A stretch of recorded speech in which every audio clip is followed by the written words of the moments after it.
मेरे रोशनी सिंह के साथ। और आइए देखते हैं मुख्य समाचार।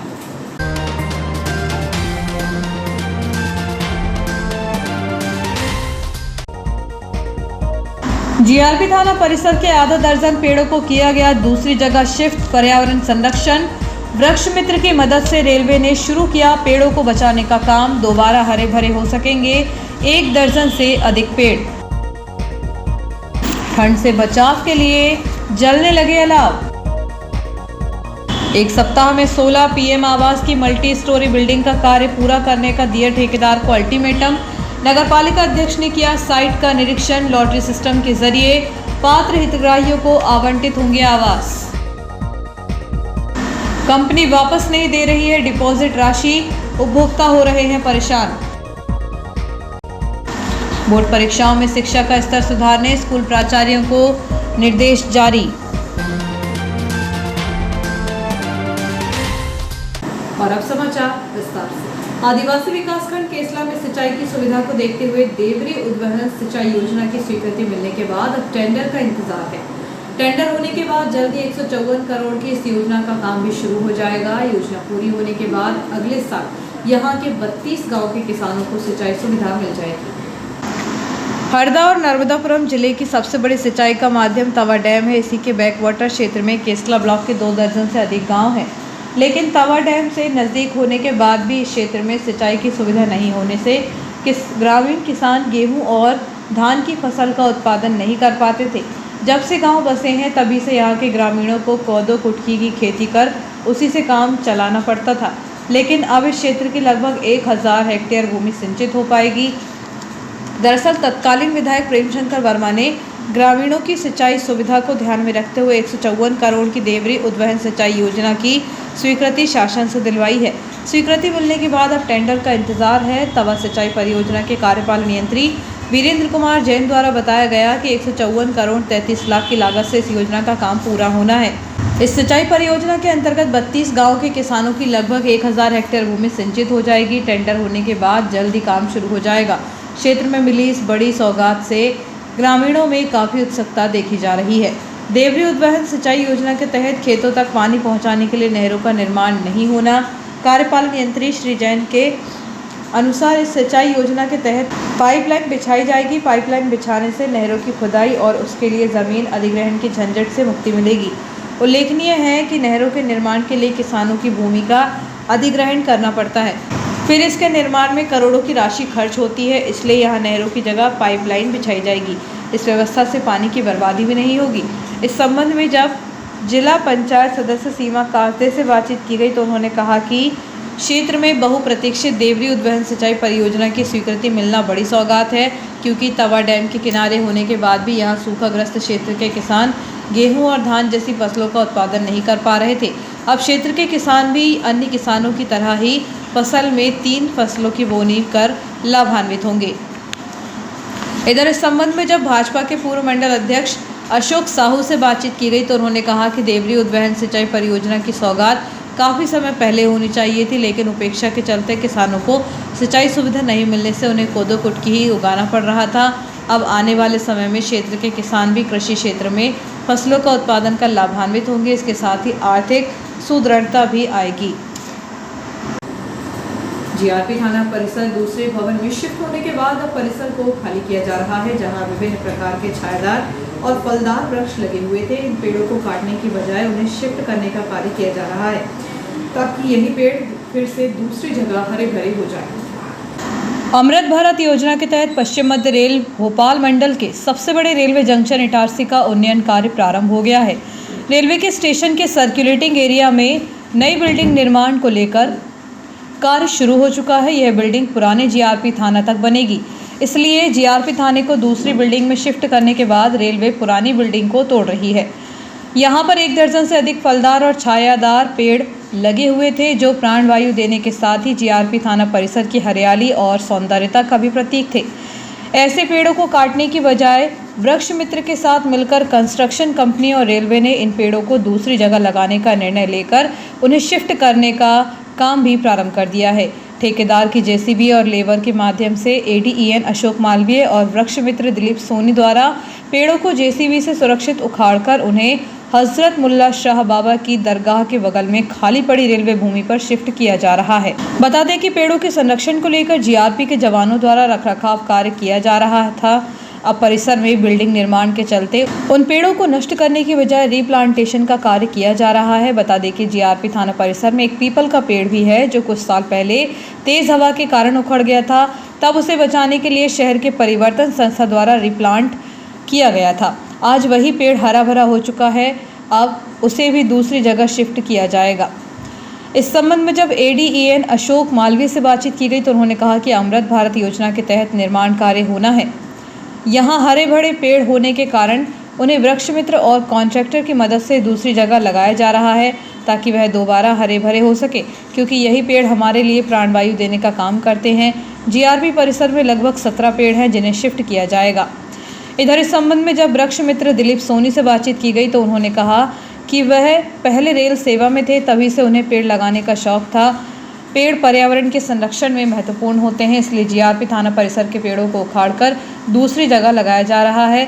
इस कार्य में टिमरनी के प्रोफेसर डॉक्टर गंगवार और वृक्ष मित्र तरुण चौरे की भी महत्वपूर्ण भूमिका है। पहले दिन 7 पेड़ शिफ्ट किए गए थे, इनमें 4 अशोक के, 1 जामुन और 2 आम के पेड़ शामिल हैं। ये रेलवे की जो अमृत स्टेशन योजना के तहत न्यू बिल्डिंग बन रही है, उसमें करीब 1 पीपल का पेड़ है, 1 है अमरूद का, इसके बाद में अशोक के हैं करीब 12 पेड़ और 1 है जामुन का, 1 बादाम का। तो ये इतने झाड़ हैं जिनको हम यहाँ शिफ्ट कर रहे हैं और उनको लगाने के लिए काफ़ी जेसीबी कॉन्ट्रैक्टर लोगों का सहयोग ले रहे हैं ताकि पर्यावरण के लिए मतलब इसमें अपनी जो क्षति ना हो, और उनको 100% कोशिश कर रहे हैं कि सभी झाड़ शिफ्ट हो जाएं। जन सहयोग से किए जा रहे हैं। ये हमारे वृक्ष फ्रेंडली मित्र हैं, इनके द्वारा एडवाइस की जा रही है। एक डॉक्टर है और कॉन्ट्रैक्टर का भी सहयोग मिल रहा है, जेसीबी वगैरह वो दे रहे हैं, कुछ लेबर हमारे डिपार्टमेंटल भी है। तो ये मिला जुला एक सहयोगात्मक कार्य। क्या हुआ कि साहब रेल सेवा में थे तब भी पेड़ों को लगाने का शौक़ था, और सेवानिवृत्ति के बाद फिर हमने इसको अपना एक उद्देश्य ही बना लिया कि हम क्यों ना पर्यावरण के लिए कुछ अच्छा करें। तो हम नए पेड़ लगाते थे और पौधे लगाते हैं, बीज से लगाते हैं, लेकिन अभी 5-6 दिन पहले हमारे सीनियर डीएन साहब हैं, उन्होंने अभिषेक मिश्रा जी, उन्होंने फ़ोन करके मुझे बुलाया। तब मैं एम्स में पौधे लगा रहा था। कहने लगे यार सोनी जी 5 मिनट के लिए आप आइए। तो मैं गया तो उन्होंने ये अनुरोध किया कि ये पेड़ हमको शिफ्ट करना है, इसमें आप हमारी मदद करें। तो हमने, हमारे साथी हैं डॉक्टर गंगवार जी, वो इसमें इस फील्ड में काफ़ी अनुभव रखते हैं, तो उनका सहयोग लिया। वो भी हमारे साथ प्रोफेसर हैं टिमरनी गवर्नमेंट कॉलेज में, और उन्होंने काफ़ी सहयोग दिया और वो उन्होंने भी अपने 4 दिन सहयोग दिया। और हम लोगों ने पूरी टीम ने मिलकर, जिसमें हमारे साथ हमारे जो इटारसी के वृक्ष मित्र हैं मिस्टर तरुण चौरे, उनका बहुत सहयोग रहा है। और हमारी पूरी टीम ने, मालवी जी ने, सीनियर डीएन सर ने, आपके यहाँ जो IW इंचार्ज हैं उन्होंने, और उनकी पूरी टीम ने, स्टाफ ने बहुत सहयोग दिया। आज हमने 7 पेड़ शिफ्ट कर दिए। न्यास कॉलोनी में पीएम आवास योजना के AHP घटक के तहत बन रहे आवासों का नगरपालिका अध्यक्ष ने शुक्रवार को निरीक्षण किया। यहाँ अभी 16 आवास की मल्टी स्टोरी बिल्डिंग तैयार हो रही है। इसमें कुछ काम अभी शेष बचा है, जिसे 1 सप्ताह में पूरा करने का अल्टीमेटम नगरपालिका अध्यक्ष पंकज चौरे ने ठेकेदार को दूरभाष पर संपर्क करते हुए दिया। नगरपालिका अध्यक्ष श्री चौरे ने बताया कि न्यास कॉलोनी में अभी जो 16 EWS मकान की मल्टी स्टोरी बिल्डिंग तैयार हो रही है, उसमें सेप्टिक टैंक का कुछ निर्माण कार्य पूरा होना बाकी है। कुछ काम फ्लैट में इलेक्ट्रिफिकेशन का होना बचा है। इसके अलावा यहाँ बाउंड्री वॉल के निर्माण का कार्य होना बाकी है। नगरपालिका अध्यक्ष ने बताया कि ठेकेदार से फ़ोन पर चर्चा हुई है, उन्हें हमने 1 सप्ताह में यह बचे हुए काम पूरा करने का लास्ट अल्टीमेटम दिया है। इसके बाद यदि काम नहीं होता है तो उनके विरुद्ध वैधानिक कार्यवाही की जाएगी। जैसे ही निर्माण कार्य पूरा हो जाएगा, पात्र हितग्राहियों को लॉटरी सिस्टम से मकान आवंटित कर दिए जाएंगे। नगरपालिका अध्यक्ष और वार्ड 16 पार्षद ने शुक्रवार को संकीर्ण नाका पर सड़क के पास मौजूद आवासीय कॉलोनी में जल भराव की होने वाली समस्या को कैसे दूर किया जा सकता है, उस पर भी मंथन किया। उन्होंने निरीक्षण करते हुए देखा कि पानी किस रास्ते से आगे की ओर निकाला जाए जिससे जल भराव इस क्षेत्र में ना हो। माध्यमिक शिक्षा मंडल द्वारा बोर्ड परीक्षा के छात्र छात्राओं में शिक्षा का स्तर बढ़ाने के उद्देश्य को लेकर सहायक आयुक्त जनजाति कार्य विभाग द्वारा सभी स्कूल प्राचार्य और संकुल प्राचार्यों की बैठक ली गई। इस बैठक के दौरान बोर्ड परीक्षार्थियों के लिए अतिरिक्त कक्षाएं लगाने और शिक्षा का स्तर बढ़ाने के निर्देश दिए ताकि परीक्षा परिणाम 100% आ सके। माध्यमिक शिक्षा मंडल भोपाल द्वारा आगामी फरवरी-मार्च में बोर्ड परीक्षाएं आयोजित की जाएंगी। परीक्षा के पहले 10वीं और 12वीं के छात्र छात्राओं को परीक्षा की तैयारी को लेकर आदिम जाति कल्याण विभाग के सहायक आयुक्त मोहित भारती द्वारा पवारखेड़ा स्थित कन्या स्कूल परिसर में बैठक आयोजित की गई। इस बैठक में सहायक संचालक संजय त्रिवेदी और बीईओ आशा मौर्य प्रमुख रूप से मौजूद रहीं। बैठक में सभी संकुल प्राचार्य और स्कूल प्राचार्यों को शामिल किया गया था। इस दौरान सहायक आयुक्त श्री भारती ने बोर्ड परीक्षा के परिणाम सुधारने को लेकर संबंधित दिशा निर्देश जारी किए। निर्देश जारी करते हुए कहा गया कि विद्यालय में निदानात्मक कक्षाओं का संचालन किया जाए, लेकिन अभ्यास कराने के लिए नियमित अभ्यास एवं गृह कार्य दिया जाए। दूसरे दिन गृह कार्य को नियमित रूप से चेक किया जाए। संस्था प्राचार्य को नियमित समीक्षा सुनिश्चित करने के निर्देश दिए गए। प्रत्येक विद्यालय में प्रयोगशाला में नियमित रूप से प्रैक्टिकल कराए जाएं। इसके अलावा संबंधित दिशा निर्देश जारी किए गए ताकि परीक्षा के पहले अच्छी तैयारी होने से परिणाम भी बेहतर हों।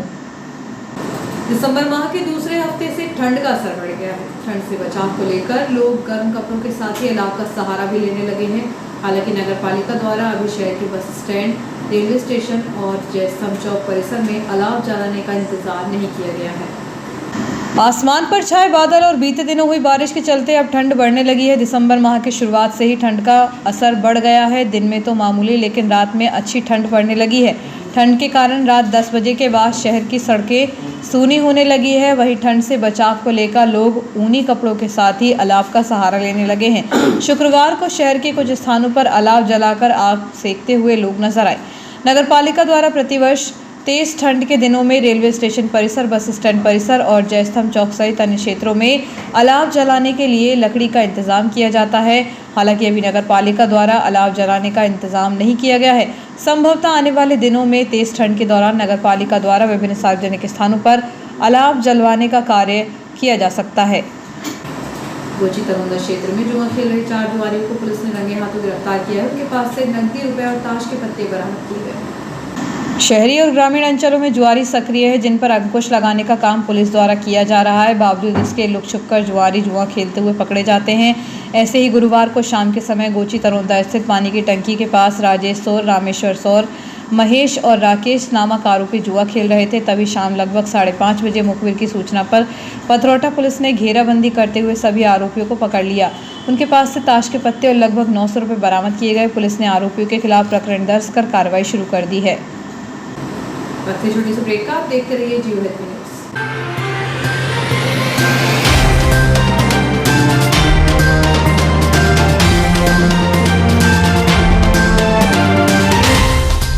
आपका विश्वसनीय चंचल ज्वेलर्स अब नए शोरूम में गोल्ड प्लेटेड आभूषणों एवं नए डायमंड ज्वेलरी के साथ 1 ग्राम और 2 ग्राम वाली सोने की 4 चूड़ियां एवं कंगन, 1 ग्राम और 2 ग्राम वाला सोने का मंगलसूत्र, हार, करधौना, चैन, झुमके, बाजूबंद और सभी प्रकार के गहने, डायमंड सेट एवं एंटिक ज्वेलरी और फैंसी ज्वेलरी का अनुपम संग्रह।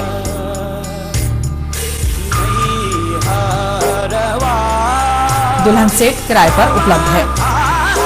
1 ग्राम और 2 ग्राम की हर खरीदी पर निश्चित उपहार पाएं। 1 ग्राम ज्वेलरी मात्र 2000 रुपए में, 2 ग्राम ज्वेलरी मात्र 4000 रुपए में, 3 ग्राम ज्वेलरी मात्र 6000 रुपए में, 4 ग्राम ज्वेलरी 8000 रुपए में, 5 ग्राम ज्वेलरी मात्र 10,000 रुपए में। हमारा नवीन पता है चंचल jewellers, Guru Nanak complex, Bharat talkies road, Itarsi. Mobile 09893054377। जो कुछ मिलता कहीं नहीं, जो कुछ मिलता कहीं नहीं, वो सब कुछ मिले यहाँ। कहते हैं हमको पंडित जी, मुनुआ सब कुछ वाले। कहते हैं हमको पंडित जी, मुनुआ सब कुछ वाले। जो 18 वर्ष आयु के सभी खिलाड़ी बालक बालिका भाग ले। जो कुछ मिलता कहीं नहीं, वो सब कुछ मिले यहाँ। कहते हैं हमको पंडित जी, मुनुआ सब कुछ वाले। जो ना मिलेगा कहीं वो सब कुछ मिलेगा यहीं। जी हाँ, पंडित मनोहर श्याम तिवारी मुनुआ महाराज लेकर आए हैं श्याम पेपर प्रोडक्ट्स, पंसारी की दुकान। जी हाँ, तो हमारा पता याद रखें, श्याम पेपर प्रोडक्ट्स, पंसारी की दुकान, आजाद चौराहा, जमानी रोड, पुरानी इटारसी, जहां आपको मिलेगा सभी प्रकार की दुर्लभ औषधियों का खजाना। और याद रखें, पीलिया, मुंह के छाले, मोतीजरा की दवा निशुल्क दी जाती है। तो हमारा पता एक बार फिर याद रखें, श्याम पेपर प्रोडक्ट्स, पंसारी की दुकान, आजाद चौराहा, जमानी रोड, पुरानी इटारसी। हमारे यहाँ आपको मिलेंगी सभी प्रकार की दुर्लभ औषधियाँ। इसी के साथ साथ हिंदू रीति रिवाज के जनेऊ से लेकर मुंडन और अंतिम संस्कार से लेकर 13वीं तक का संपूर्ण 16 संस्कारों का सामान उचित मूल्यों पर एक ही छत के नीचे उपलब्ध है। सभी प्रकार के आयुर्वेदिक तेल, इसके साथ साथ आपको मिलेंगे सभी प्रकार के रस, पूजन, पाठ, यज्ञ, हवन, दुर्लभ वनस्पति, जड़ी बूटी, रत्न, रुद्राक्ष एवं जाप मालाएं और भगवान की श्रृंगार सामग्री, धार्मिक पुस्तकें, ग्रंथ एवं सभी प्रकार की मूर्तियां, झंडे, चोले उपलब्ध हैं। तो हमारा पता फिल्म ने याद रखें, श्याम पेपर प्रोडक्ट्स, पंसारी की दुकान, आजाद चौराहा, जमानी रोड, पुरानी इटारसी। जचकी के लड्डू का सामान एवं विभिन्न सेवागामी एवं जनेऊ से लेकर मुंडन और अंतिम संस्कार से लेकर 13वीं तक का संपूर्ण 16 संस्कारों का सामान उचित मूल्यों पर एक ही छत के नीचे उपलब्ध है। तो याद रखें, पंडित मनोहर श्याम तिवारी मुनुआ महाराज लेकर आए हैं श्याम पेपर प्रोडक्ट, आजाद चौराहा, जमानी रोड, पुरानी इटारसी। हमारा मोबाइल नंबर 9009070700। संस्कार 16 के सभी मिलते यही समान।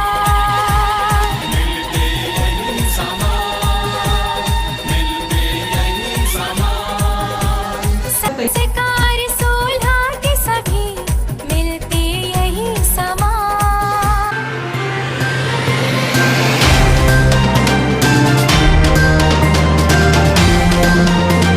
ब्रेक के बाद एक बार फिर आप देख रहे हैं जियो हेल्थ पे न्यूज। जय समाज द्वारा पंचकल्याणक महोत्सव कार्यक्रम का आयोजन किया जा रहा है। इसके तहत 5वें दिन भगवान का ज्ञान कल्याणक मनाया गया। प्रातः के बेला में बालक आदिनाथ की मुनि अवस्था का चित्रण किया गया। मुनि आदिनाथ ने 6 माह तक निरंतर तपस्या करने के पश्चात जब वह प्रथम बार आहार भोजन ग्रहण करने के लिए निकले तो उस समय लोगों को जैन मुनियों के आहार चार्य का ज्ञान नहीं था। लगभग 6 माह तक अलग अलग राज्यों में आहार चार्य के लिए निकलने के पश्चात राजा श्रेयांश को पूर्व जन्म के अवधि ज्ञान से ज्ञात हुआ।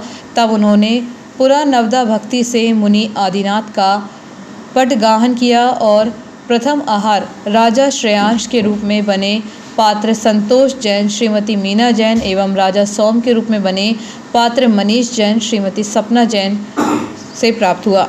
तत्पश्चात सभी लोगों में पूर्ण शुद्धता के साथ मणि आदिनाथ को इक्षु रस अर्थात गन्ने के रस देने की होड़ लगी रही।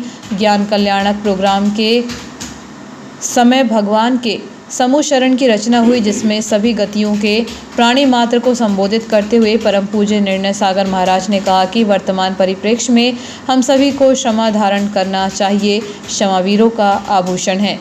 इस पंच कल्याणक की सबसे बड़ी उपलब्धि यही होगी, यदि आपस में किसी से भी बैर है या आपस में बात नहीं करते हैं तो इस पंच कल्याणक कार्यक्रम के दौरान आपस में मिलकर एक थाली में खाना खाकर या उसे अपने हाथों से खिलाकर सभी गिले शिकवे दूर कर लें। कार्यक्रम में लोकप्रिय विधायक डॉक्टर सीताचरण शर्मा एवं श्रीमती कल्पना शर्मा ने उपस्थित होकर गुरुवर का आशीर्वाद प्राप्त किया। साथ ही नगर पालिका अध्यक्ष पंकज चौरे, जिला कांग्रेस कमेटी अध्यक्ष शिवाकांत गुड्डन पांडे ने गुरुवर का आशीर्वाद प्राप्त किया। महाआरती का सौभाग्य सुधीर जैन, निखिल जैन, रपरिया परिवार को प्राप्त हुआ। शाम भरत चक्रवर्ती का दरबार लगा। तत्पश्चात ऋषभदेव आदिनाथ के दोनों सुपुत्र भरत चक्रवर्ती एवं बाहुबली के बीच जल युद्ध, मल्लयुद्ध और दृष्टि युद्ध संपन्न हुआ। उस युद्ध की पीड़ा को देखते हुए बाहुबली को वैराग्य हुआ। पंचकल्याणक समिति की ओर से बताया गया कि प्रातः भगवान का मोक्ष कल्याणक होगा एवं सभी मुख्य पात्रों के साथ गजरत की फेरी LKG प्रांगण में ही होगी। जिसके लिए एक स्पेशल रथ बाहर से बुलाया गया है, जिसमें सवार होकर सभी मुख्य पात्र अपना उल्लास एवं हर्ष व्यक्त करेंगे। इस कार्यक्रम में बाहर से भी कई लोगों के आने की संभावना है। पत्रकारिता के पुरोधा पुरुष प्रेमशंकर दुबे का 32वां पुण्य स्मरण दिवस आगामी 14 दिसंबर को प्रातः 11 बजे उन्हीं के नाम पर स्थापित श्री प्रेमशंकर दुबे स्मृति पत्रकार भवन में आयोजित किया जाएगा। नर्मदापुरम पत्रकार संघ के अध्यक्ष प्रमोद पगारे, संभागीय अध्यक्ष रोहित नागे, कोषाध्यक्ष राजेश दुबे एवं कार्यक्रम संयोजक भूपेंद्र विश्वकर्मा ने बताया कि स्वर्गीय प्रेमशंकर दुबे का जन्म 1 सितंबर 1926 को समीप के ग्राम बिछुआ में हुआ था एवं उनका देवलोक गमन 14 दिसंबर 1991 को हुआ। स्वर्गीय श्री दुबे ने विपरीत परिस्थितियों में पत्रकारिता की एवं इटारसी का नाम पूरे देश में रोशन किया। उनकी स्मृति में प्रतिवर्ष आयोजन किया जाता है, जिसमें बड़ी संख्या में नागरिक उपस्थित रहते हैं। एक दिवसीय गौ कथा एवं 108 सुंदरकांड पाठ का आयोजन 9 दिसंबर से किया जाएगा। यह आयोजन बम बाबा दरबार न्यास कॉलोनी में किया जा रहा है। इस संबंध में बम बाबा दरबार न्यास कॉलोनी के सेवादार जगदीश मालवी ने बताया कि शनिवार को दोपहर 1 बजे से श्री जी कृपा गौशाला न्यास कॉलोनी में वृंदावन धाम के आचार्य पंडित रोहित रिछारिया द्वारा गौ कथा सुनाई जाएगी। श्री मालवी ने समस्त श्रद्धालुओं से गौ कथा एवं सुंदरकांड पाठ में उपस्थित होने की अपील की है। एक दिवसीय गौ कथा एवं 108 सुंदरकांड पाठ का आयोजन 9 दिसंबर से किया जाएगा। एक कंपनी द्वारा जमा राशि वापस नहीं किए जाने को लेकर शहर के 3 दुकानदारों ने जमा राशि वापस दिलाने की मांग करते हुए पुलिस में शिकायत दर्ज की है। प्राप्त जानकारी के अनुसार 15 माह पूर्व शहर के 3 ऑनलाइन मिनी ट्रांसफर करने वाले दुकानदारों ने ई-पे कंपनी महाराष्ट्र के साथ काम शुरू किया था। ई-पे कंपनी से इन दुकानदारों को मनी ट्रांसफर में सहयोग मिलता था, लेकिन दुकानदारों ने कंपनी के साथ काम करने के लिए कुछ राशि जमा की थी, जिसे कंपनी वापस नहीं कर रही है। लगभग 2 माह से कंपनी से दुकानदार अपनी जमा राशि मांग रहे हैं, लेकिन कंपनी द्वारा संतोषजनक जवाब नहीं दिया जा रहा है। कंपनी के पास इन दुकानदारों का पैसा जमा है, जिसमें श्रीराम मोबाइल रेलवे स्टेशन, जिनका 73,245 रुपये कंपनी से लेना निकल रहा है। इसके साथ ही मदन ऑनलाइन मनी ट्रांसफ़र को 1,30,000 और वंशी ऑनलाइन दुकानदार को कंपनी से 65,000 रुपये लेना है। कंपनी के कर्मचारी से कई बार उनकी बात हुई, लेकिन उसके द्वारा संतोषजनक जवाब नहीं दिया जा रहा है। अब यह तीनों दुकानदारों ने सिटी थाने में कंपनी के खिलाफ शिकायत पत्र देकर पैसे दिलाए जाने एवं कार्रवाई की मांग की है।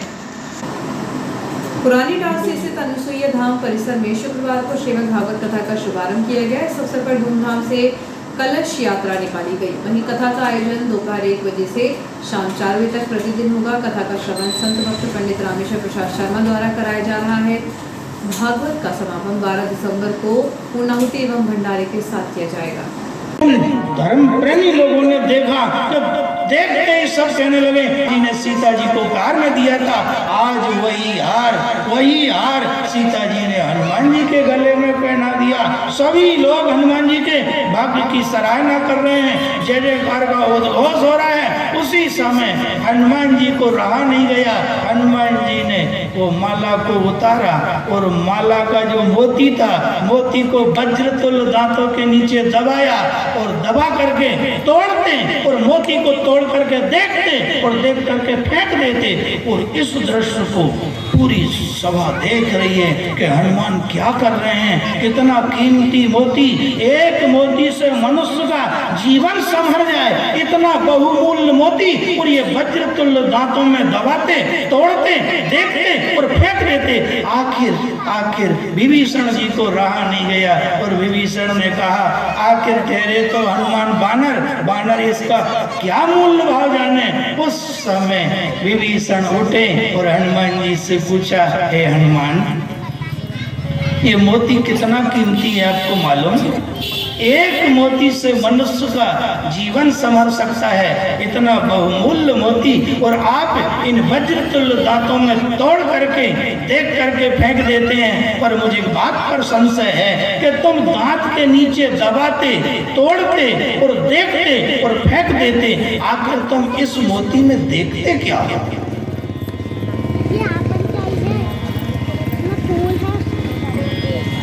तोड़ते हो और तोड़ करके मोती में देखते क्या हो और देख करके फेंक देते हो।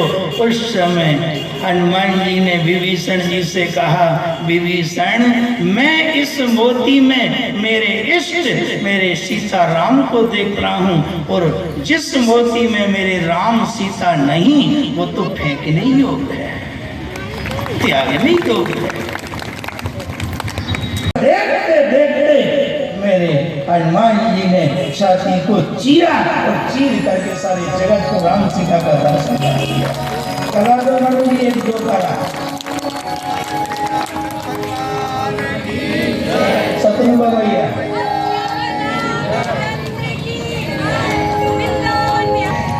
सीना चीर करके राम सीता का दर्शन कराया। आखिर पे विभीषण जी ने पूछा, अच्छी नहीं लग रही, हे हनुमान आप ही बताओ आपको कौन सी माला चाहिए? राम सिंहासन पर बैठे हैं, माथे पर मुकुट है और राम राजा बने हैं और वही खूंटी से टंगी हनुमान जी की। और हनुमान जी ने कहा, विभीषण ये मोती सोने की क्या माला दिखाओ, यदि मेरे को माला ही देना चाहते हो तो मेरे को मोती की नहीं सोने की नहीं, फिर वही माला रे वही माला मोला दो वही माला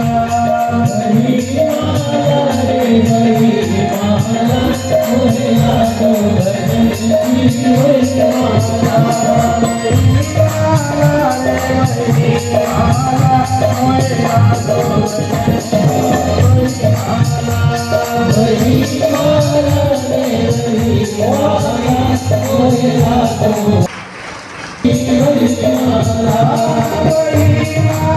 रे वही माला मोला दो वही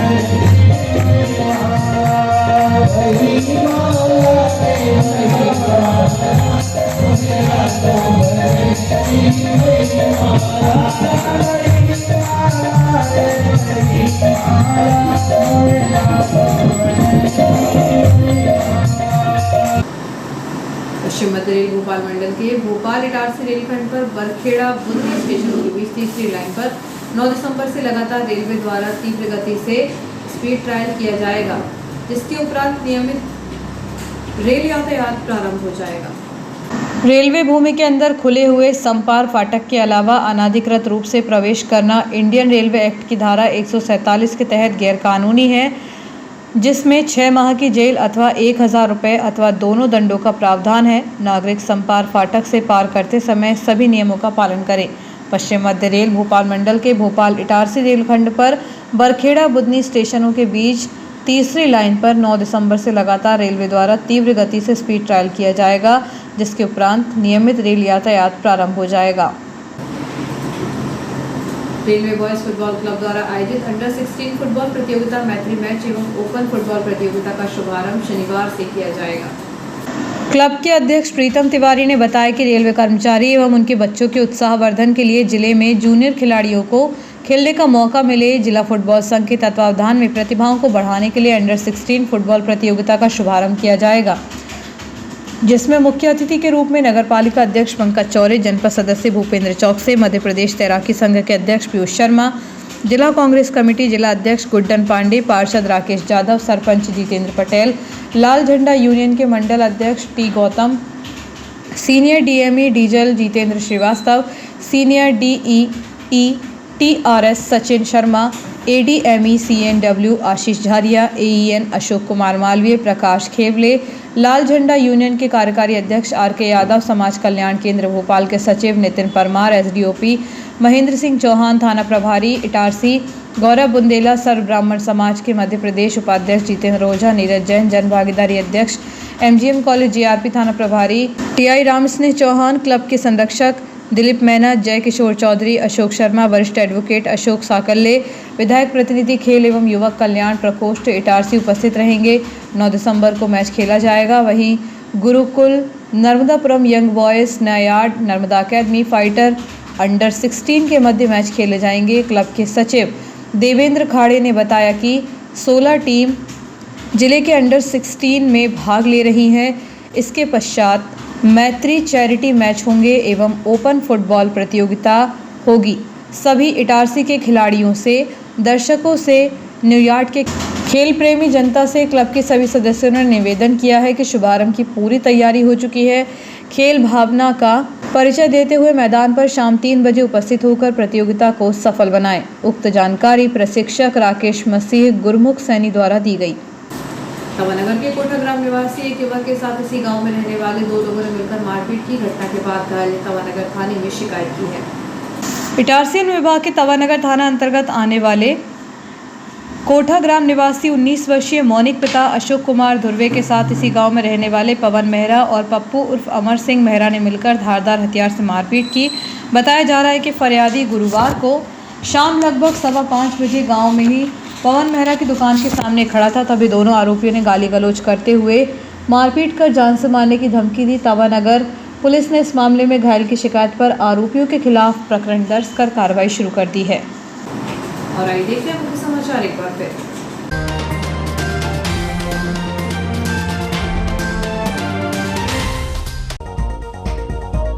जीआरपी थाना परिसर के आधा दर्जन पेड़ों को किया गया दूसरी जगह शिफ्ट। पर्यावरण संरक्षण वृक्ष मित्र की मदद से रेलवे ने शुरू किया पेड़ों को बचाने का काम। दोबारा हरे भरे हो सकेंगे 1 दर्जन से अधिक पेड़। ठंड से बचाव के लिए जलने लगे अलाव। एक सप्ताह में 16 पीएम आवास की मल्टी स्टोरी बिल्डिंग का कार्य पूरा करने का दिया ठेकेदार को अल्टीमेटम। नगरपालिका अध्यक्ष ने किया साइट का निरीक्षण। लॉटरी सिस्टम के जरिए पात्र हितग्राहियों को आवंटित होंगे आवास। कंपनी वापस नहीं दे रही है डिपॉजिट राशि, उपभोक्ता हो रहे हैं परेशान। बोर्ड परीक्षाओं में शिक्षा का स्तर सुधारने स्कूल प्राचार्यों को निर्देश जारी। इस